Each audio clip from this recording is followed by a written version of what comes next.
अस्सलाम वालेकुम जी, we are come back to my new vlog. अज असी जरा ना दादा साहब गए सां, उत्थे सलाम करके आए हैं, ठीक है।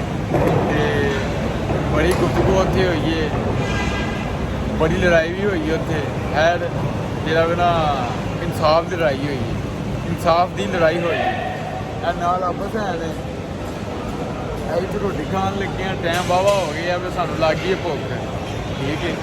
तो मैं आख्या अपने व्यूवर्स ने भी दस रही कि भाई असीं कित्थे बैठे हैं इस टाइम। अखां जरियां ना फुल रैड हुई हैं क्योंकि नींद जी ना बड़ी आई है हूँ सानू। तो दूसरे नंबर पर असीं ना बाइक पर गए सन, वो इस वक्त गए सन असीं आख्या रश बड़ा है तो जो बंदा गड्डी ते जावे तो बंदा फस जाता है। तो बाइक पर गए सन, उत्थे जरा ना चंगा भला फस गए हैं, जलील होया चंगा भला सी। एक हस्पताल है उत्थे इंतजामिया में बड़ी बदतमीज सी, ठीक है। खैर उन्हों का व्लॉग बना लिया, वो जरा मैं ना चाड़ देवांगे सोशल मीडिया पर। आल सोशल मीडिया चलेगा। उन्होंने तो सही क्लास लानी है ना, तो लाइव ही आया सा उत्थे क्लास।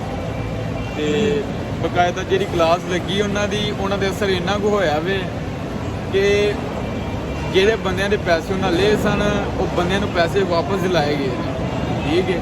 ਵਾਪਸ ਦਿਲਾਏ ਗਏ ਨੇ, ਅੱਗੋਂ ਸਾਨੂੰ ਪਤਾ ਨਹੀਂ ਹੈ ਬਾਅਦ 'ਚ ਉਹਨਾਂ ਨੇ ਕਿੰਨੇ ਪੈਸੇ ਲਏ ਨੇ।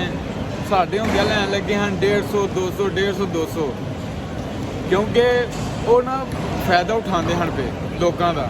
ਕਿਉਂਕਿ ਬੰਦੇ ਸਾਰੇ ਮੋਟਰਸਾਈਕਲਾਂ ਸੜਕ 'ਤੇ ਲਾਉਂਦੇ ਸਨ, ਉਹਨਾਂ ਨੇ ਆਖਿਆ ਚਲੋ ਸੇਫ ਜਗ੍ਹਾ 'ਤੇ ਹਸਪਤਾਲ ਗੌਰਮੈਂਟ ਹਸਪਤਾਲ ਸੀ, 20 ਰੁਪਏ ਪਰਚੀ ਸੀ। ਤੇ ਉਹ ਬਲੈਕ ਦੇ ਵਿੱਚ 150 200 ਰੁਪਏ ਪਰਚੀ ਦਿੰਦੇ ਸਨ ਪਏ। ਤੇ ਉਹ ਅਸੀਂ ਟੁਰ ਗਏ ਹਾਂ। ਤੇ ਖੈਰ ਅਸੀਂ ਵੀ ਪਰਚੀ ਲੈਣ ਲੱਗਾ ਸਾਂ, ਤੇ ਸਾਡੇ ਸਾਥ ਹੋਰਾਂ ਨੇ ਆਖਿਆ ਜੀ ਵਲੌਗ ਬਣਾਓ ਤੇ ਦੱਸੋ ਆਵਾਮ ਨੂੰ ਕਿ ਉਹਨਾਂ ਨੂੰ ਆਖੋ ਕਿਉਂ 150 200 ਦੇਣ ਲੱਗੇ। ਖੈਰ ਅਸੀਂ 150 200 ਮਗਰ ਗੱਲਬਾਤ ਕੀਤੀ ਤੇ ਉਹ ਮਾਫੀਆ ਸੀ ਸਾਰਾ। ਉਹ ਆਂਦੇ ਸਨ ਕਿ ਸਾਡੇ ਲੋ ਭਾਵੇਂ ਜਿੱਥੇ ਮਰਜ਼ੀ ਲਾਈਵ ਚਲਾਓ, ਸਾਨੂੰ ਕੋਈ ਟੈਨਸ਼ਨ ਨਹੀਂ ਹੈ। ਭਾਵੇਂ ਇਹ ਨਵਾਜ਼ ਸ਼ਰੀਫ ਤੱਕ ਚਲੀ ਜਾਵੇ ਵੀਡੀਓ, ਨਵਾਜ਼ ਸ਼ਰੀਫ ਤੱਕ ਵੀਡੀਓ ਚਲੀ ਜਾਵੇ। ਮਤਲਬ ਇਹ ਵੇ ਕਿ ਉਹਨਾਂ ਨੂੰ ਕੋਈ ਡਰ ਹੀ ਨਹੀਂ ਹੈ, ਭਾਵੇਂ ਵੀਡੀਓ ਜਿੱਥੇ ਮਰਜ਼ੀ ਜਾਵੇ, ਸਹੀ ਹੈ। ਕਿਉਂਕਿ ਮਾਫੀਆ ਛੋਟਾ ਤਾਂ ਨਹੀਂ ਨਾ ਹੈ। ਤੁਸੀਂ ਇਹ ਹਿਸਾਬ ਲਾ ਲਓ ਕਿ ਉੱਥੇ ਤਕਰੀਬਨ 150 ਜਾਂ 200 ਗੱਡੀ ਖਲੋਤੀ ਸੀ, ਜਿਨ੍ਹਾਂ ਕੋਲੋਂ 150 200 ਰੁਪਇਆ ਲੈਣ ਲੱਗੇ ਸਨ, ਠੀਕ ਹੈ। ਅਤੇ ਮਾਫੀਆ ਛੋਟਾ ਨਹੀਂ ਹੈ। 20 ਰੁਪਏ ਦੀ ਪਰਚੀ 200 ਦੀ ਬਲੈਕ ਵਿੱਚ ਵੇਚਦੇ ਨੇ ਪਏ, ਸਿਰਫ ਨਜਾਇਜ਼ ਫਾਇਦਾ ਚੁੱਕਦੇ ਨੇ ਪਏ ਲੋਕਾਂ ਦਾ। ਕਿ ਲੋਕੀ ਏਡੇ ਏਡੇ ਦੂਰੋਂ ਆਏ ਨੇ, ਨਾ ਕਿ ਉਹਨਾਂ ਨੂੰ ਸਹੂਲਤ ਫਰਾਹਮ ਕੀਤੀ ਜਾਵੇ ਅਤੇ ਉਹਨਾਂ ਨੂੰ 2 ਨੰਬਰੀ ਕਰਕੇ ਉਹਨਾਂ ਕੋਲ ਪੈਸੇ ਲੈਣਾ, ਇਹ ਬਹੁਤ ਵੱਡਾ ਗੁਨਾਹ।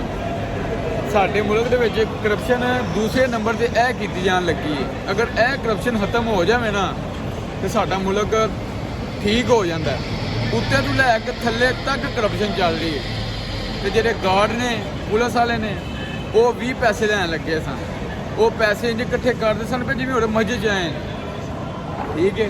ਅਤੇ ਹਕੂਮਤ ਪਾਕਿਸਤਾਨ ਨਾਲ ਅਪੀਲ ਕਰਨਾ ਵਾ ਕਿ ਜਿਹੜੇ ਬੰਦੇ ਨੂੰ ਰੱਖਦੇ ਹੋ ਉਹਨਾਂ ਨੂੰ ਇਮਾਨਦਾਰੀ ਨਾਲ ਰੱਖਿਆ ਕਰੋ, ਕੋਈ ਬੰਦੇ ਦੇ ਪੁਤਲਾਂ ਨੇ ਰੱਖਿਆ ਕਰੋ, ਨਾ ਕਿ ਕੋਈ ਚੋਰ ਬਹਾ ਦੇਵੋ ਜਿਹੜੇ ਮੁਲਕ ਨੂੰ ਲੁੱਟਣ ਅਤੇ ਉਹ ਆਮ ਬੰਦਿਆਂ ਨੂੰ ਵੀ ਲੁੱਟਣ। ਬੰਦੇ ਤਾਂ ਉਂਝ ਮਰ ਗਏ ਨੇ, ਠੀਕ ਹੈ।